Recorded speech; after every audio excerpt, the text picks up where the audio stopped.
So, what makes an effective school? This is a question you need to ask yourself, and this is something that is going to guide you as you are observing in your schools because you want to look at characteristics of effective schools and look at how that school is being run. Where is the strength of the school coming from? Who's establishing those policies and where is the accountability?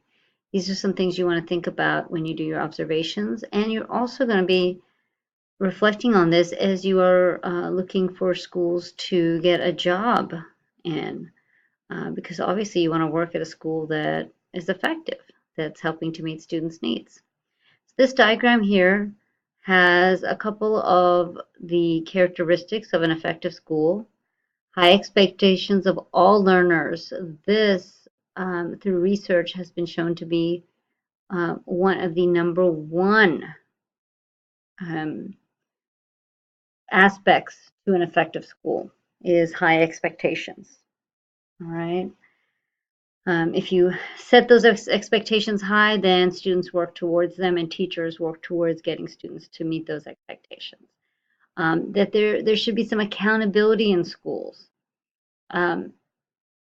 There should be a shared vision and goals so everybody's on the same page with what they need. And it's all about the students and students first.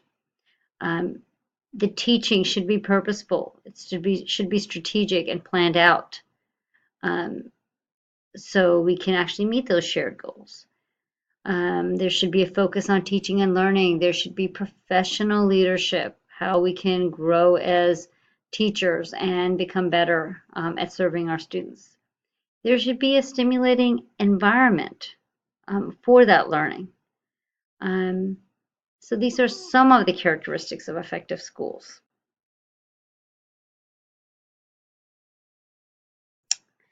Um,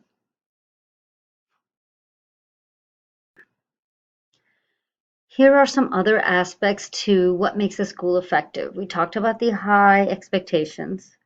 Other aspects include effective communication, communication between the teachers, so your colleagues, and also communication between teachers and parents and administration and teachers. That's really, really critical to having a school meet those shared goals.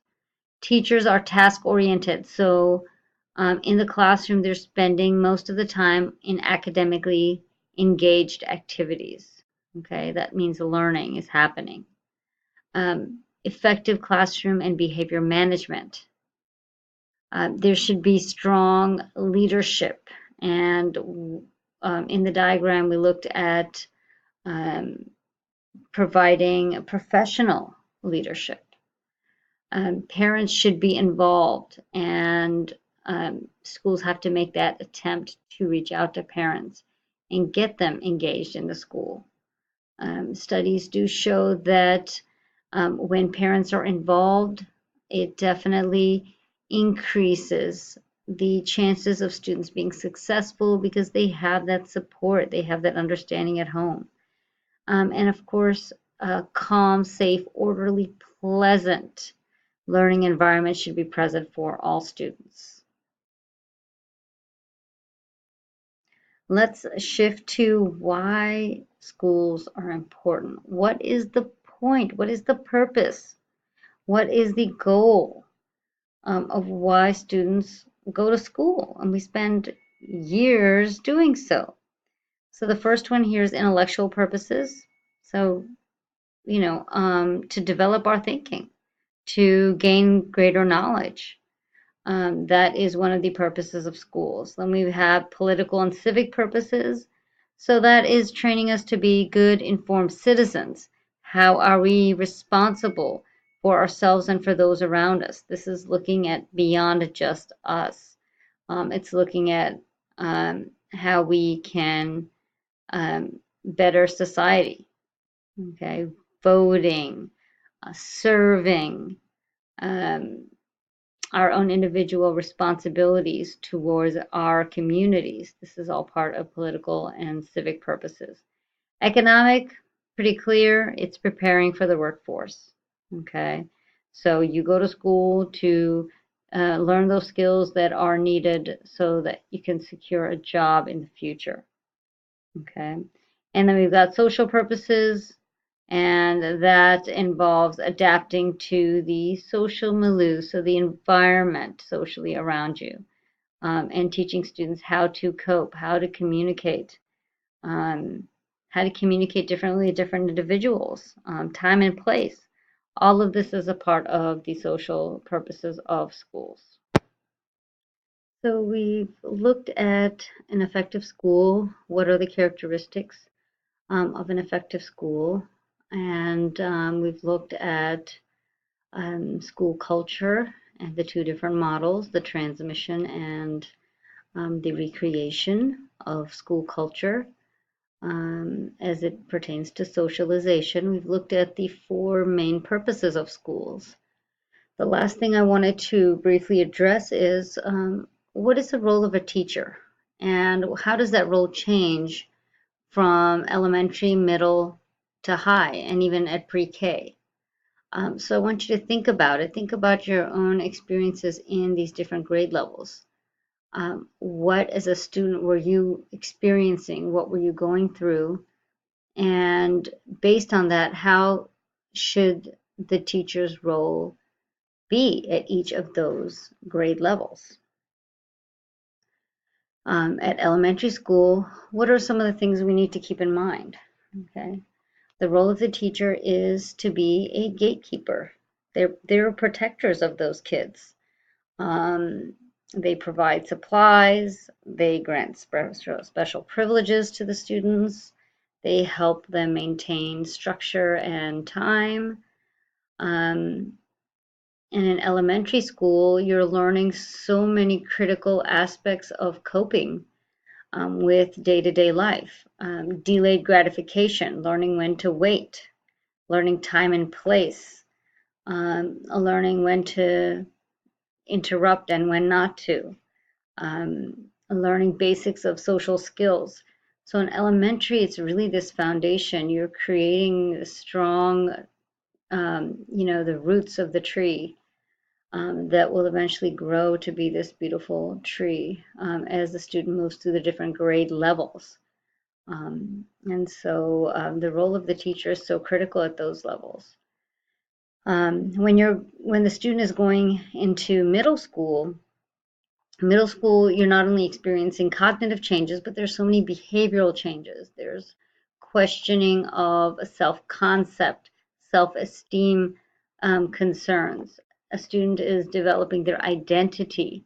And so as a teacher, you have to not just teach the academics, but you are trying to help that student figure out what is going on, all those changes, all those moods, when they themselves can't understand it.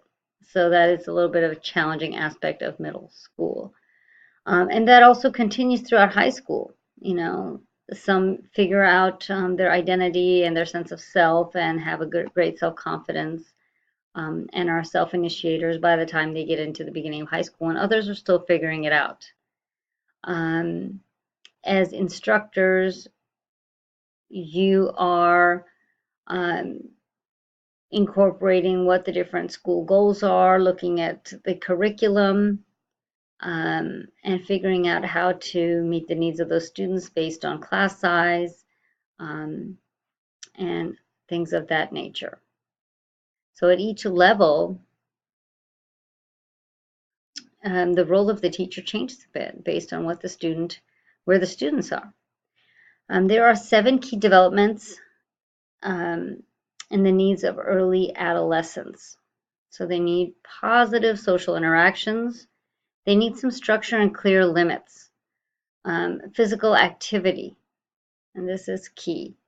Unfortunately, they cut out, recess in middle school, but there are other cultures, other countries that understand the needs of the natural needs of the human body and the need to be able to move. And so physical activity has been maintained, and that's something that we need to reevaluate and think about in our culture here in the United States. Students and early adolescents, they want to be able to express themselves. They like some autonomy. A little bit of healthy competition and achievement is very important need. They need to feel like they're accomplished, that they're producing something, that they're contributing something, right? When everybody has some sense of competence and achievement, whether big or small, then you're motivated to do more. And you grow as an individual, you develop more self-esteem, better self-confidence, and sort of this domino effect of positivity. You need to be able to have a meaningful participation in families, schools, communities, and an opportunity to define who you are as a student. So, for example, taking part in clubs that bring out your strengths and help you connect with other people. Those opportunities need to be available to help with the development of early adolescent students. So these are some things you need to keep in mind.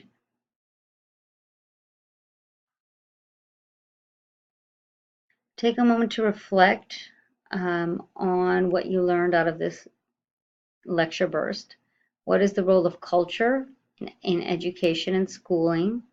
What makes an effective school? What is our purpose of schools?